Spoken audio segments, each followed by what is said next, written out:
एक नदी के किनारे कई मछलियाँ रहती थीं। इन मछलियों में 3 मछलियों का एक समूह भी था, लेकिन तीनों मछलियों के स्वभाव में बड़ा अंतर था।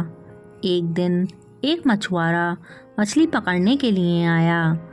मछुआरों को देखकर तीनों मछलियाँ पहले घबरा गईं। पहली मछली जान बचाने का उपाय सोचने लगी। उसने तुरंत समझदारी से काम लिया और अपने आप को एक मरे हुए केकड़े के अंदर छिपा लिया।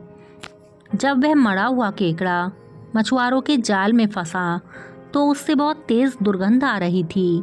मछुआरे ने सोचा, यदि मैं इस केकड़े को नहीं फेंकूंगा तो इसकी दुर्गंध से बाकी मछलियां भी भाग जाएंगी।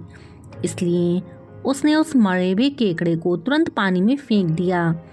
पानी में फेंकते ही पहली मछली उस मरे हुए केकड़े के मुंह से बाहर निकल आई और नदी के उस भाग में जाके छिप गई जहां मछुआरा पहले ही जाल फेंक चुका था, और इस प्रकार उस मछली की जान बच गई।